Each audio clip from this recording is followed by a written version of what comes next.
Então, revoluções inglesas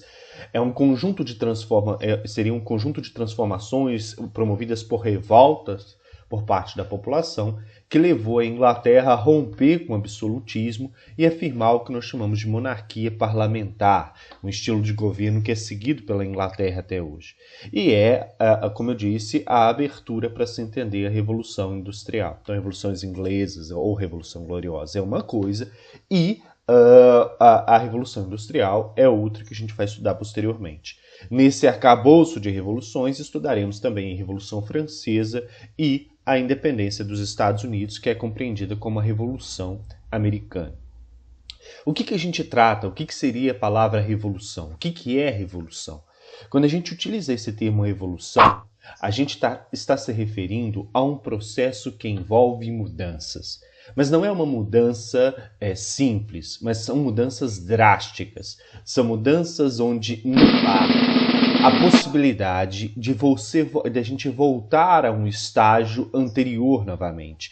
Então é uma transformação, é uma mudança tão profunda do ponto de vista social, do ponto de vista político e até mesmo do ponto de vista econômico, que quando ela se concretiza, a gente não consegue mais retornar ao estágio político, social e econômico em que a gente estava antes. Então, para eu ter uma revolução, eu tenho que ter uma mudança drástica, uma transformação drástica, em que não há possibilidade de retorno a um estágio anterior.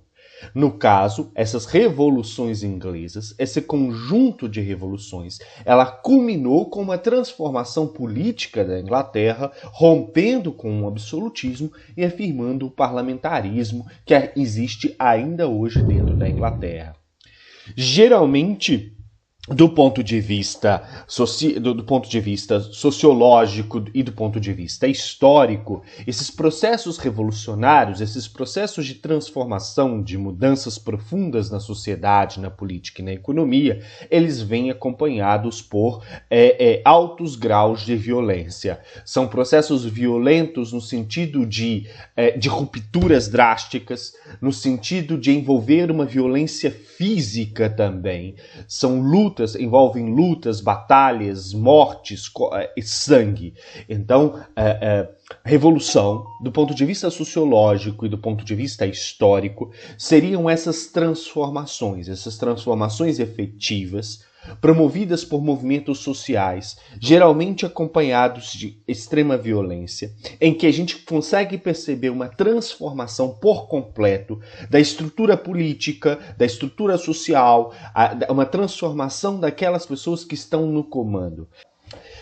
Para a gente entender já que a gente está falando de uma revolução, de mudanças, que a revolução se referiria a essas mudanças drásticas, a gente precisa entender um pouquinho como que era a Inglaterra antes do processo revolucionário, antes dessas revoluções do século XVI. A Inglaterra, antes do processo revolucionário, era uma Inglaterra que tinha um estilo de governo que estava muito relacionado àquilo que nós chamamos de sociedade do antigo regime. O que seria a sociedade do antigo regime? Seria uma sociedade onde a gente tem a monarquia absolutista, ou seja, o rei com todos os poderes nas suas mãos, que a gente já falou muito aqui ao longo desse ano, e uma sociedade de corte, uma sociedade onde os valores relacionados à nobreza, os valores relacionados à fidalguia, aos privilégios ofertados a essa nobreza, a externalização desses títulos de nobreza por meio de festas, eventos, por meio da vestimenta, por meio dos palácios, se fazia presente. Então, a Inglaterra, antes do processo revolucionário, é uma Inglaterra em que a gente tem essa monarquia absolutista e uma monarquia absolutista que se baseia ainda naquelas antigas tradições feudais, em que eu tenho o nobre, o camponês e o clero. Lembra vocês aqui que a gente está falando do governo do Henrique VIII, por exemplo. A gente está falando do governo da Elizabeth I, que são monarcas absolutistas, que se veem inclusive muitas das vezes na posição de monarcas como divinamente eleitos, divinamente escolhidos para estar naquele local, e compram esse discurso e afirmam esse discurso. Então a gente fala desse tipo de governo, um governo que governa a favor dos nobres, sem dialogar dialogar com burguesia, sem dialogar com camponeses. Então é um governo em que o campesinato e a burguesia têm pouca ou nenhuma participação. As decisões são decisões fechadas e tomadas pelo rei e pela sua corte, por aquelas pessoas que ajudam esse rei a administrar, e tem como função principalmente ajudar esses nobres, favorecer esses nobres a externalizar essa sua riqueza, esses seus títulos de nobreza. Então, nem sempre uma monarquia absolutista ela preza pelo bem-estar de todos dentro do Estado. A monarquia absolutista ela vai prezar por garantir os interesses dessa nobreza e por garantir o bem-estar dos fidalgos, dessas pessoas que têm título de nobreza. Correto? Então era esse estilo de governo que existia dentro da Inglaterra antes do processo revolucionário. E é esse estilo de governo que vai ser alterado por meio do processo revolucionário, conforme a gente vai ver na aula de hoje. Do ponto de vista do governo inglês, a Inglaterra também inova, principalmente com o governo da Elizabeth I. As inovações já começam a vir lá atrás com o Henrique VIII, quando ele rompe com a Igreja Católica e afirma o anglicanismo dentro da Inglaterra, o que não acontece, por exemplo, dentro da França. Essa ideia de a França ainda continua associada à Igreja Católica, à tradição, aquilo que marcaria a estrutura de antigo regime de governo que a gente fala de Estado absolutista.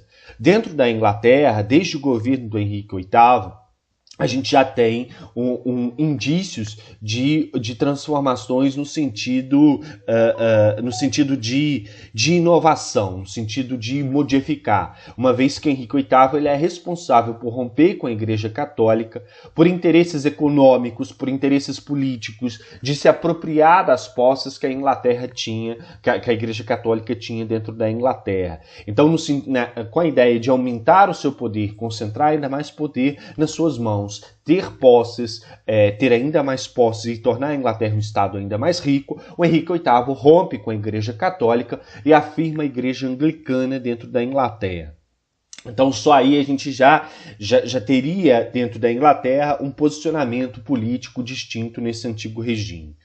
Com a morte de Henrique VIII, quando ele morre, o trono acaba sendo deixado para a filha da primeira esposa dele, que era Elizabeth I, filha mais velha dele, que era uma mulher, e aqui já vou passar para vocês aqui a figura da Elizabeth I, que é conhecida como a Rainha Virgem. A Elizabeth I não era a melhor opção para toda a sociedade inglesa. A melhor opção, sim, a opção desejada por toda a sociedade inglesa. Porque, diferente do resto da Inglaterra, a Elizabeth I era de origem, se eu não me engano, católica, enquanto ela era de origem anglicana, ela professava o anglicanismo. Enquanto o restante da Inglaterra, naquele momento, ainda tinha tradições fortes do catolicismo, e, por outro lado, havia também dentro da Inglaterra o puritanismo ganhando força, que são herdeiros do calvinismo. A pequena nobreza e os nobres mais pobres dentro da Inglaterra e também os burgueses ingleses eram muito tendentes ao puritanismo, porque trazia a ideia de que esses indivíduos, se acumulassem dinheiro, prosperassem na economia, conseguiriam, então, alcançar o céu e alcançar a salvação divina. Então, há uma ideia religiosa associada à ideia do progresso, à ideia do acúmulo, à ideia da acumulação de dinheiro. Então, a Elizabeth I, ao ser anglicana, ela não era muito bem vista nem por católicos, que era parte significativa dos lordes, da nobreza clássica de dentro da Inglaterra, nem era a melhor opção também para a pequena burguesia e a pequena nobreza e a burguesia que era puritana. Ela agradava um setor anglicano da sociedade e era muito, muito revolucionária para a época, porque a Elizabeth I, primeiro que ela não era casada, e havia nessa sociedade europeia um preconceito para a mulher que não era casada, porque muitas pessoas se recusavam, inclusive, fechar contratos, a fazer acordos, a fazer negociações com mulheres, e principalmente com mulheres solteiras, porque acreditava-se que essas mulheres não teriam força, não teriam palavra para poder sustentar esses acordos. Então ela encontrou muita resistência. O reinado acabou caindo no colo dela, sem que isso fosse uma grande esperança ou uma grande expectativa da maior parte da sociedade inglesa. E ao assumir o trono, ela acabou chegando a uma posição de querer ser chamada e reconhecida como a Rainha Virgem. Por quê? Porque ela começou a perceber que havia uma relação muito próxima entre católicos e a Virgem, a figura da Virgem Maria. E ela via aquilo como algo fantástico, como algo assim que ela desejava para o seu próprio governo. Ela queria que a sociedade a respeitasse e a cultuasse da mesma forma que os católicos viam a Virgem Maria. Então ela é chamada de Rainha Virgem, não porque ela foi virgem ou porque ela não se casou, mas porque ela tentou, e aí é um projeto político dela, tentou fazer essa associação entre a sua imagem e a imagem da Virgem Maria. Porque ela queria, não associação direta, mas ela queria ter o mesmo respeito da sociedade, da mesma que os católicos tinham pela figura da Virgem Maria. Tanto que no final do seu governo, ela começou a fazer maquiagem para parecer mais pálida, para ter uma aparência de palidez que acabasse lembrando essa figura da Virgem Maria.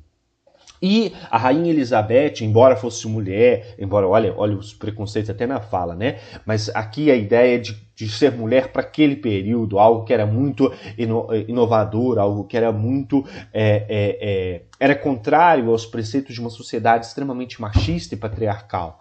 Então, mesmo dentro de todo esse contexto, ela conseguiu levar adiante a Inglaterra e afirmar e fazer com que a Inglaterra tivesse ganhos significativos do ponto de vista de riquezas e conquistas políticas.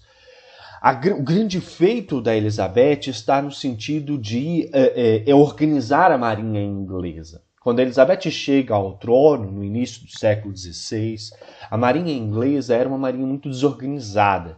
Era uma marinha que era composta principalmente por piratas contratados pelo Estado.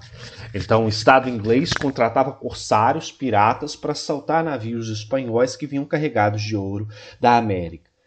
A Elizabeth, quando ela chega no governo, ela tem a percepção de que era necessário fortalecer a marinha inglesa. Então, o que ela faz? Ela contrata o principal pirata, o principal corsário daquele período, eu não lembro o nome dele, para poder organizar a marinha inglesa. Então, esse indivíduo ele é responsável pela organização da marinha inglesa, por pensar essa marinha, organizar essa marinha e fazer com que a marinha inglesa se tornasse uma potência. E é aí, de fato, que a Inglaterra se torna a rainha dos mares. Porque há uma organização dessa marinha, é uma marinha que recebe investimentos do Estado e que começa a tomar posições que antes eram ocupadas pela Companhia das Índias, que antes eram ocupadas pela Espanha, que antes eram ocupadas por Portugal. E a primeira ação para poder ganhar recursos e trazer esses recursos para dentro do Estado para o fortalecimento dessa marinha é justamente o assalto aos navios espanhóis que faziam um trânsito de ouro e riquezas entre a América e a Europa. Ora, professor, a Espanha não reagiu? Reagiu. Filipe II mandou uma tropa de militares até a Inglaterra, a Incrível Armada. A incrível armada afundou antes mesmo de chegar na Inglaterra e quando chegou tão fraca que não conseguiu vencer a marinha inglesa. E aí ele acabou tendo que voltar a Chuezinho lá para dentro da Espanha e se contentar com continuar sendo aí, afetado por essas ações desses corsários e desses piratas. Então a Elizabeth acaba sendo responsável aí por essa organização.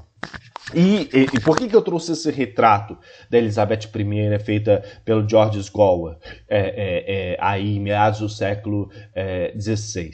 Porque esse retrato ele é muito significativo. Primeiro, ele aponta a Elizabeth como a grande rainha, a grande monarca. Ela aparece na pompa e circunstância, isso está evidente na roupa que ela veste e tal. Ela se demonstra, ela chega aqui como a grande rainha, como a monarca, o que fica evidente na coroa, uma monarca imponente pelas joias, pela vestimenta que veste. Aqui fica claro e evidente aqui uma tentativa de associação da Inglaterra com os mares, aqui a figura do Tritão, uma personagem aí fundamental quando a gente fala da questão da mitologia associada aos mares. Além disso, a rainha Elizabeth I é a responsável por governar a Inglaterra no momento em que a América do Norte estava sendo conquistada pelos ingleses. Então, nesse sentido, ela traz as suas garras não só sobre o planeta Terra, para fortalecer essa ideia da marinha inglesa que vai conquistar, que vai estabelecer sua posição, mas principalmente as garras delas aqui, se a gente pegar o mapa, estão postas sobre a América do Norte. É um momento de conquista da América do Norte. E o que chama mais atenção é justamente aqui a questão das janelinhas que se abrem atrás da Elizabeth I. Repare que de um lado, nas costas da Elizabeth e ao lado esquerdo da Elizabeth, que é considerado nas representações, nos quadros, como lado ruim, isso vem de uma ideia religiosa. Se a gente volta à questão de algumas orações da Igreja Católica, isso fica evidente. Por exemplo, a gente tem a ideia de sentado à direita de Deus Pai, a ideia de estar sentado à direita. Isso acaba sendo colocado não só na cultura religiosa, mas também na etiqueta. Geralmente, todas aquelas pessoas que são colocadas à direita de um indivíduo são aquelas que são vistas como as melhores pessoas, as mais importantes. Então, o lado direito sempre é o lado bom e o lado esquerdo sempre é o lado ruim, aquele lado menos importante. Então, aqui atrás, nas costas da Elizabeth, a gente tem o mar tenebroso, o mar revolto, o mar de tempestade, que representa essa desorganização da marinha inglesa. Então, no passado, ou nesse lado ruim da Inglaterra, o lado esquerdo, ficava essa marinha desorganizada. À frente, ao lado direito da Elizabeth, quase que como um feito do seu governo, estava um mar calmo, revolto, uma marinha organizada. Então esse quadro ele acaba representando tudo aquilo que a Elizabeth politicamente representou para a Inglaterra naquele momento. A organização da marinha, o desenvolvimento, conquista, a afirmação da Inglaterra nessa conquista e nessa disputa do mundo.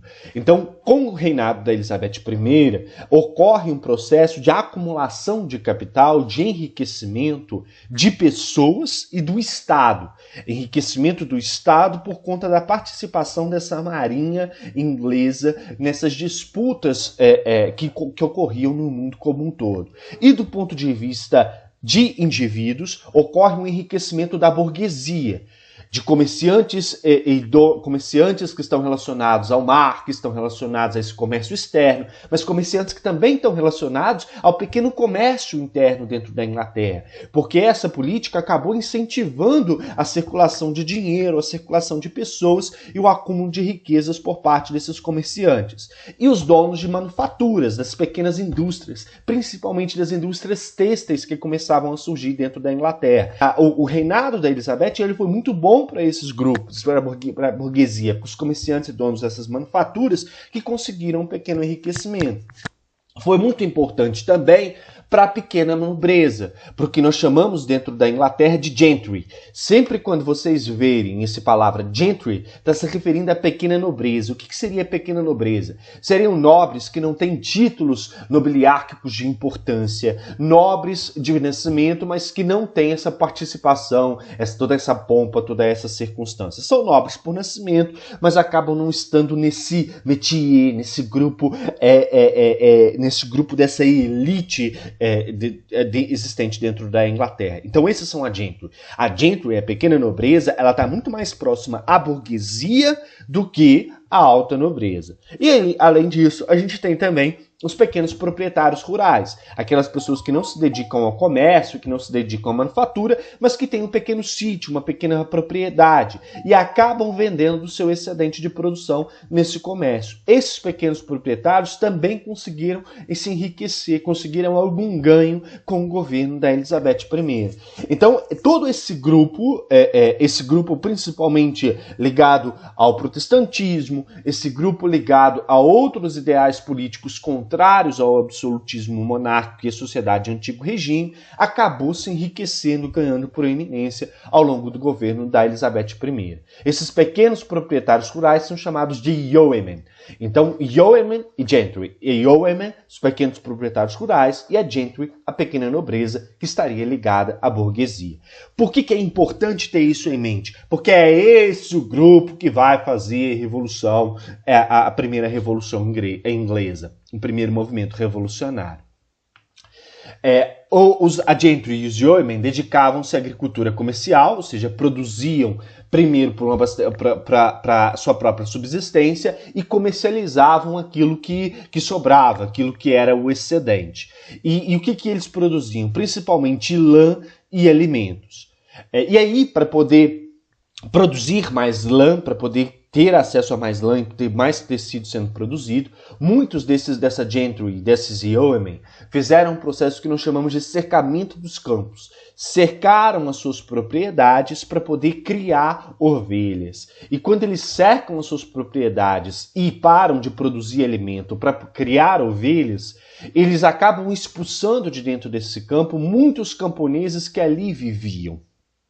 E isso gera um processo de expropriação dos camponeses das suas terras. E isso lá na frente vai ser importante para a gente entender o processo da Revolução Industrial, porque é esse processo que vai liberar a gente do campo para poder trabalhar nas indústrias, o que nós chamamos de enclosures, ou cercamento dos campos. Isso é feito porque esses yeomen e essa gentry, visando o mercado externo, visando essa marinha fortalecida da Inglaterra, que permitia a eles venderem e exportarem, tentaram aumentar a sua produção de tecido e produção manufatureira. E acabaram, de certa forma, expulsando muitos camponeses que tinham terra dentro desse campo. Então, esses pequenos proprietários rurais, essa pequena burguesia, acabou gerando um movimento de expulsão dos campos, de expropriação dos camponeses da sua terra, que nós chamamos de enclosures, ou cercamento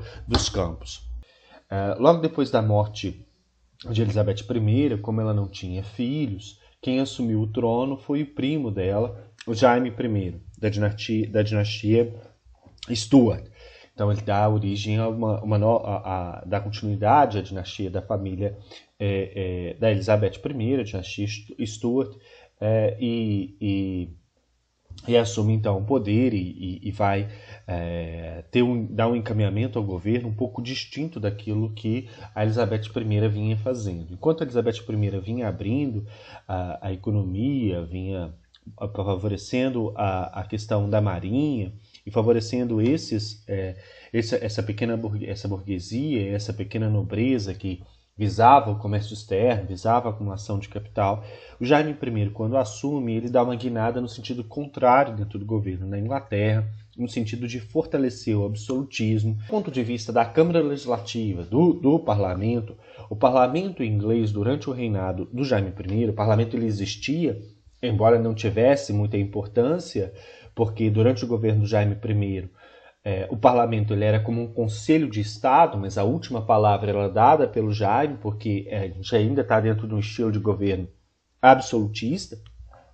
Mas esse parlamento ele tinha uma divisão que era muito evidente, que de um lado a gente tinha a Câmara dos Lordes, os representantes dessa alta nobreza que defendiam essa sociedade de antigo regime, essa igreja submissa ao Estado, defendiam um governo que priorizasse os interesses da nobreza, e do outro lado, com uma representação um pouco menor do que a Câmara dos Lordes nesse primeiro momento, durante o reinado do Jaime I, existia a Câmara dos Comuns, que vinham como os representantes da burguesia e da pequena nobreza e dos demais setores da população. Durante o governo do Jaime I, a Câmara dos Lordes ela tem mais voz do que a Câmara dos Comuns. E isso gera revolta por parte da Câmara dos Comuns, desses representantes desse outro grupo social. E é essa falta de importância dada às questões relacionadas à burguesia e à pequena nobreza que leva a uma revolta por parte desse grupo. O Jaime I, como monarca absolutista ligado a essa Câmara dos Lordes, ele tentou impor o anglicanismo a todos os seus súditos, o que não foi muito bem aceito pela parcela da população, que, principalmente pela Câmara dos Comuns, que defendiam e professavam principalmente o puritanismo, e que defendiam essa igreja livre do Estado, a questão da liberdade de pensamento e de interpretação na Bíblia. Então, a Câmara dos Comuns e a burguesia, a pequena nobreza, não aceitam muito bem essa tentativa de imposição do anglicanismo, não recebem muito bem esse posicionamento do Jaime I, mais ligado à Câmara dos Lordes.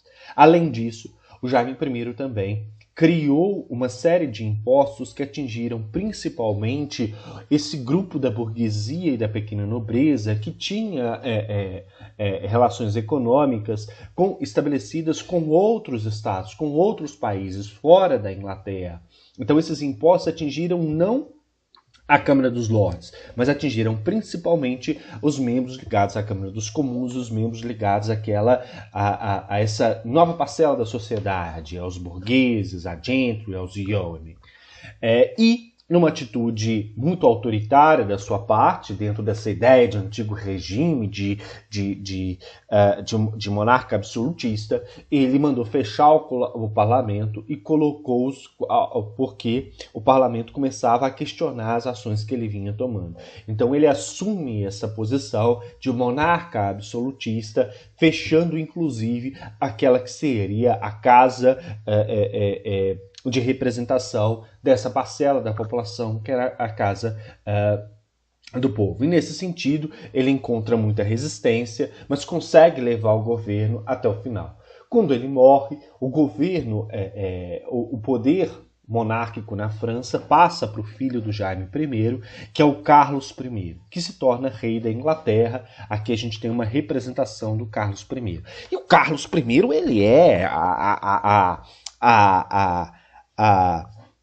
a encarnação do absolutismo na sua essência. Ele acreditava que ele era enviado de Deus para governar, e acreditava de fato nisso, acreditava que o sangue dele era diferente dos demais, e ele aprofunda ainda mais a reimplantação do absolutismo dentro da Inglaterra. Ele aprofunda ainda mais as regras relacionadas ao absolutismo dentro da Inglaterra.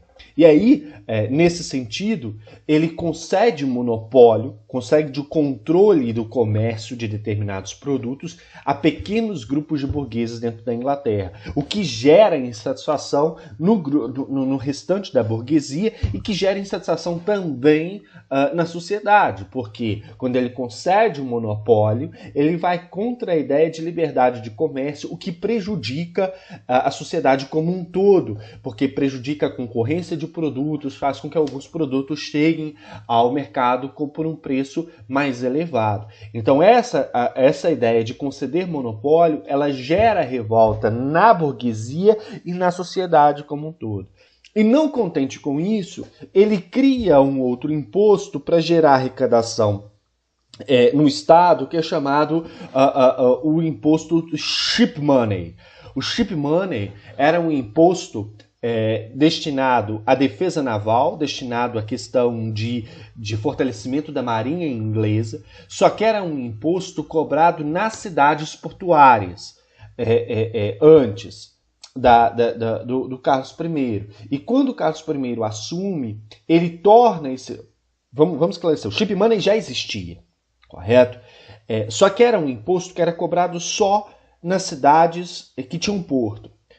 Quando o Carlos I chega ao governo e quer mais recursos para fortalecer essa marinha, para fortalecer esse Estado, ele faz com que o ship money se torne um imposto cobrado em todas as cidades inglesas e cobrado sobre a circulação de produtos. E esse imposto atingiu brutalmente essa burguesia e essa pequena nobreza. E talvez tenha sido a gota d'água para gerar as primeiras revoltas, as primeiras manifestações em torno da queda do Carlos I. Então, com a criação desse imposto, aumentou a oposição ao governo de Carlos I. Nesse momento, quando Carlos I assume, o parlamento inglês ele já havia sido recomposto. Aquilo que o Jaime I tinha feito de fechar o parlamento já tinha passado e o parlamento já havia voltado a funcionamento.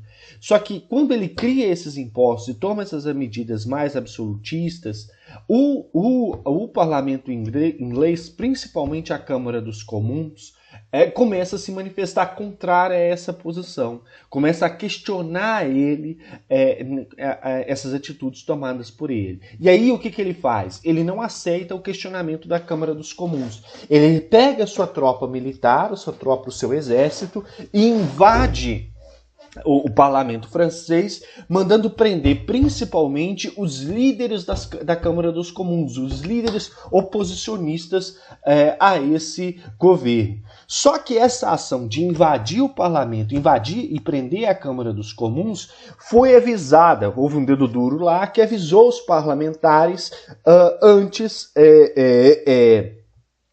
que essa invasão acontecesse. Então, na hora que essa invasão aconteceu, esses parlamentares já sabiam que ela aconteceria.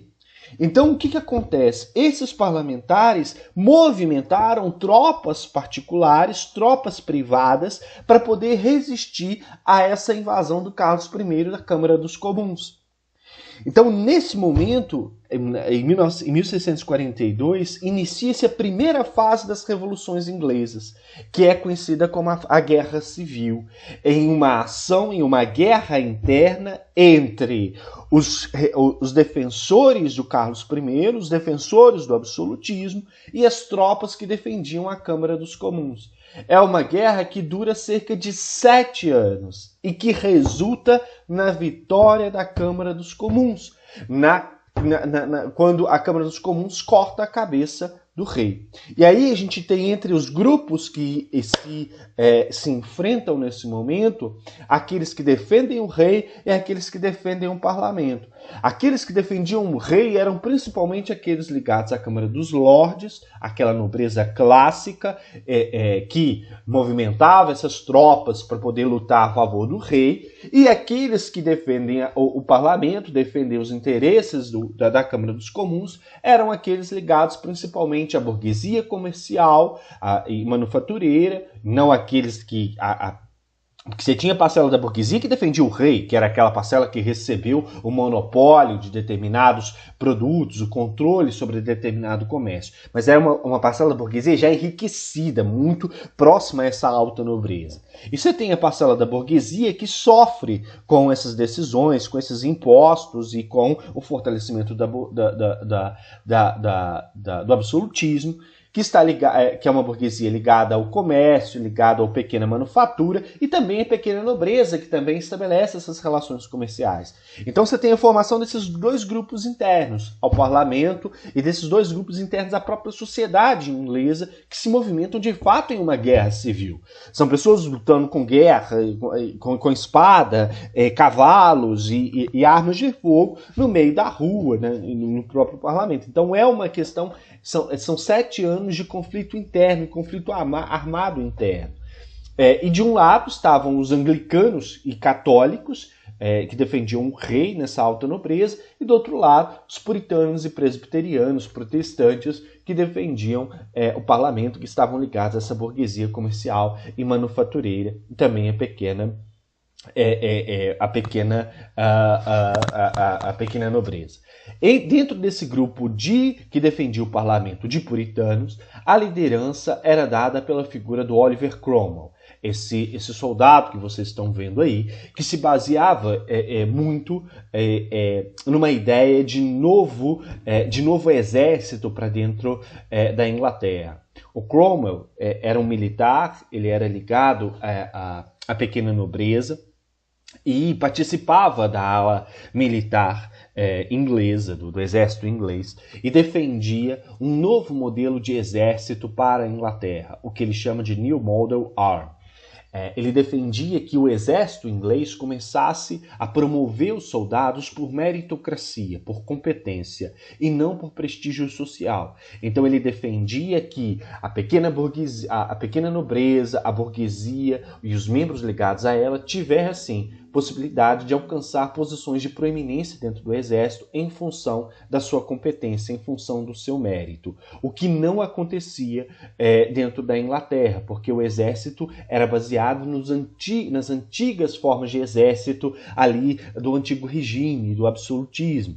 E geralmente quem atingia as condições de alta patente dentro do exército era a alta nobreza ligada diretamente a esse rei. Então, dentro desse contexto de transformações da sociedade no século XVII na Inglaterra, o discurso do Cromwell de novo modelo de exército, em que as pessoas pudessem ser promovidas por mérito, competência, acabou ganhando destaque nesse grupo de pessoas contrárias, nessa Câmara dos Comuns, que também trazia essa filosofia do mérito, da competência, da liberdade de mercado, o que não era aceito pelo absolutismo, que levava em consideração muito mais a questão do prestígio, da proximidade, do apedrinhamento, como filosofias para governo e como filosofias de governo e de promoção de pessoas.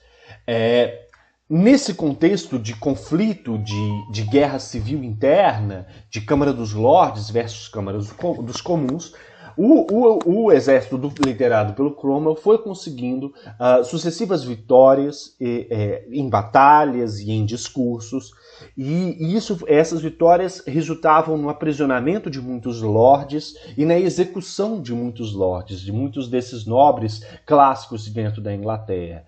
E no final, em 1645, 3 anos depois de guerra e de conflito, o Carlos I ele foi preso pelo exército do Cromwell e julgado no parlamento. Só que foi um julgamento sem direito à defesa. Quando o Carlos I entrou na sala do parlamento, ele foi já declarado culpado. Todos os parlamentares levantaram e gritaram culpado. E aí, quando ele é declarado culpado, ele é condenado à morte e foi executado em praça pública, que a gente tem uma representação dessa execução do Carlos I pela própria figura do Cromwell. Carlos I é levado, passa-se um machado na cabeça dele, o Cromwell pega a cabeça dele, vai em público e diz, olha, passa a mão no sangue dele e diz the blood is red, ou seja, o sangue é vermelho. O que ele quer dizer quando ele passa a mão no sangue do Carlos I e diz que o sangue é vermelho? Ele quer dizer que o rei ele é uma pessoa como outra qualquer, ele não tem um sangue distinto.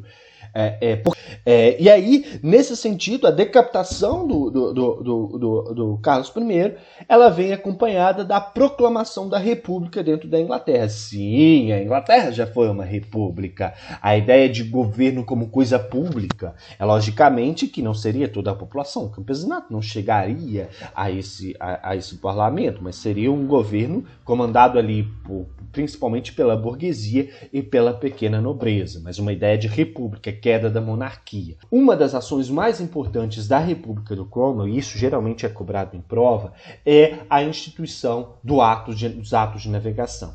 Em 1651, o Cromwell promoveu a reformulação da legislação relacionada à questão da navegação dentro da Inglaterra. Ele criou leis para poder priorizar os navegadores ingleses. Essas leis, elas diziam, em suma, que todas as mercadorias que entrassem e saíssem dos portos da Inglaterra, do país de Gales e da Escócia, só poderiam ser transportadas por navios ingleses. Isso prejudicou a marinha escocesa, isso prejudicou a marinha inglesa, porque deu o privilégio aos navegadores ingleses. Mas essas leis foram fundamentais para fortalecer a marinha inglesa, porque deu aos ingleses um monopólio comercial sobre os portos dos países de Gales, da Escócia e da Inglaterra. Então, os atos de navegação acabaram fortalecendo não só a marinha inglesa, mas fortalecendo também a burguesia britânica, a burguesia inglesa. E isso gerou revolta na Holanda. Houve conflito, houve guerra e a Inglaterra venceu a guerra contra a Holanda, porque a Holanda resistiu a essa ação do Cromwell. E aí é nesse momento, no pós-atos de navegação, que a Inglaterra se torna a famosa rainha dos mares, porque consegue ultrapassar a Holanda, consegue ultrapassar a Espanha e consegue ultrapassar a marinha portuguesa. Por isso, os atos de navegação são muito importantes, porque fortaleceu a burguesia, garantindo acesso a recursos, acesso a acesso àquilo que o Marx chamou de acumulação primitiva de capital, que lá na frente permitiu aos ingleses fazerem a tão famosa Revolução Industrial. Quando a Inglaterra se envolveu nesse conflito durante anos com a Holanda, o Cromwell aproveitou que a imprensa, a sociedade estava preocupada com a questão da guerra e foi passando a boiada, no sentido mesmo de passar leis que favorecessem a ele próprio, porque a população não estava se preocupando com a questão do governo. Então, nesse momento, ele, como tinha a opinião pública preocupada com a guerra contra a Holanda, tornou o cargo dele hereditário e vitalício. O que isso significa? Que ele ficaria no governo até o final da sua vida e que quando ele morresse, o governo passaria para o seu filho. Ora, eu estou em uma república, mas uma república onde o cargo de presidente, o cargo de chefe máximo, ele está nas mãos de uma pessoa que vai conservar esse poder até o final da sua vida e depois vai passar para o seu filho. Então é quase que como a restauração da monarquia. E aí, então, quando ele morre em 1658, o governo ele é sucedido pelo filho dele, o Ricardo Cromwell. Só que o Ricardo Cromwell ele não tinha a mesma popularidade e a mesma representação política que o pai. Então ele não conseguiu se sustentar no governo, porque Cromwell era respeitado, ele cortou a cabeça do rei, ele foi responsável por fazer a primeira grande transformação, a primeira grande revolução na Inglaterra, a revolução política. Então ele era respeitado. Então mesmo que ele tomasse ações que eram contrárias aos interesses do parlamento, ele era respeitado. Já o Cromwell não tinha o Ricardo não tinha essa mesma popularidade, não tinha esse mesmo capital político. Então, quando o Ricardo assume o poder, os parlamentares, a Câmara dos Comuns, decide pelo fim da República e restauração da monarquia. E aí, nesse sentido, a Câmara dos Comuns, aliada aos resquícios da Câmara dos Lordes, busca lá na Escócia o filho do Carlos I, que foi decapitado. Então, em 1660, o parlamento restaura a monarquia dentro da Inglaterra. E aí, o Carlos II, que era filho de Carlos I, retorna ao poder. Repare, olha aqui, Jaca Cajá. O que significa isso? Jaime I, Carlos I. Carlos I decapitado pelo Cromwell, pelo Oliver Cromwell, e o filho do Carlos I se chama Carlos II. O filho de Carlos II se chama Jaime II. Então eu tenho Jaime I, Carlos I, depois Carlos II e Jaime II. Correto? Continuando a nossa aula. Então, Carlos II, esse cabeludão aí, retorna e assume. E aí, quando ele assume, ele tenta promover novamente o absolutismo. Depois que ele morre, o sucessor dele não é o filho dele, mas o irmão dele, o Jaime II, assume, contando com o apoio do rei da França, Luís XIV. Ao assumir o poder, então, ele faz essa associação com Luís XIV e tenta restaurar, de fato, o absolutismo clássico dentro da Inglaterra. Isso em 1688. O parlamento não aceita, principalmente a Câmara dos Comuns, ligada à burguesia e essa gentry. E essa burguesia e essa gentry, então, se reúne para fazer o mesmo que havia feito com o pai do Jaime e do Carlos, o Carlos I. Ia decapitar o Jaime II e tomar o poder no momento. Só que o Jaime II sabia o que tinha acontecido com o Carlos I. Então, na hora que o parlamento se revolta, o que o Jaime II faz? Pica a mula e sai fugido. Não há resistência, não há guerra civil como houve na década de 1640. Então, o Jaime II deixa o poder e a Câmara dos Comuns, então, vai vai convocar uma nova pessoa para poder assumir esse lugar, que é a figura do Jaime II, que fugiu, saiu correndo, deixou e abandonou o poder para não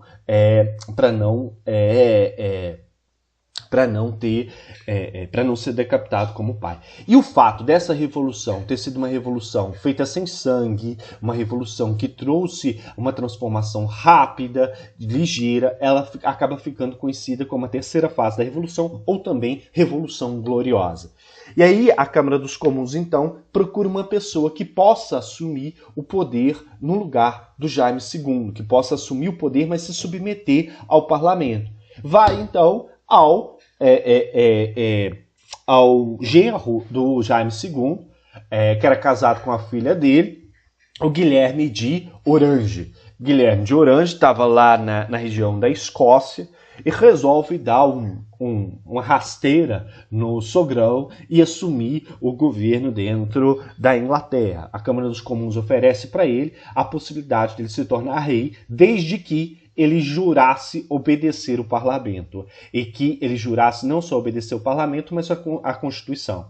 Então, nesse sentido, a Inglaterra ela deixa de ser uma monarquia absolutista e passa a ser uma monarquia constitucional parlamentarista. O rei submetido ao parlamento e submetido às decisões do primeiro-ministro. Ele seria simplesmente um poder figurativo, o chefe de Estado, enquanto quem de fato administraria o governo, o Estado inglês, seria de fato o primeiro-ministro.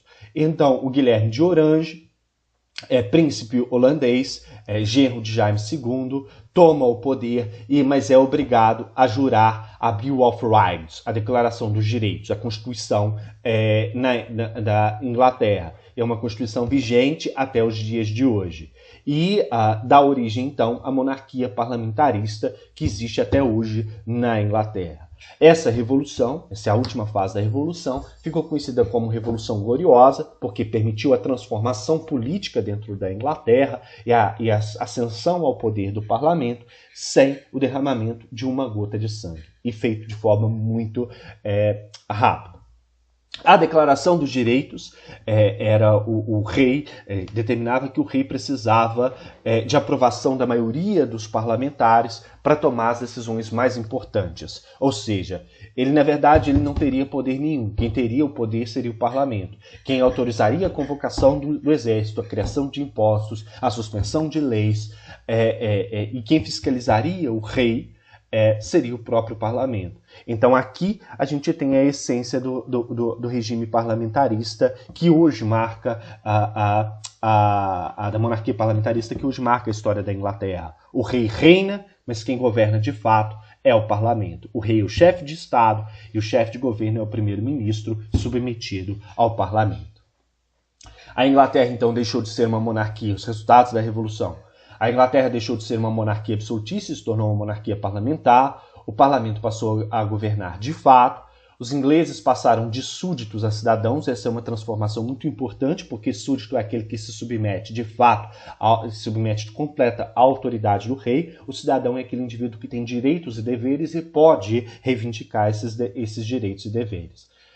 Contribuiu para o desenvolvimento do capitalismo, porque favoreceu a ascensão da burguesia e da pequena nobreza ligadas ao mercado, à acumulação de capital, e contribuiu também para a liderança político-econômica da burguesia inglesa. E assim, então, a gente termina a Revolução Gloriosa, a Revolução Inglesa. Obrigado pela atenção de vocês. Desejo a vocês aí um bom dia, uma boa noite, uma boa tarde. Não sei que horário que vocês estão assistindo essa aula. E lembro a vocês que essa aula será cobrada de vocês em avaliações, provavelmente na avaliação bimestral de vocês, tá bom? Obrigado, um bom restante e até um bom restante de tarde, noite, dia, sei lá o horário que vocês estão assistindo a aula, o final de semana mesmo.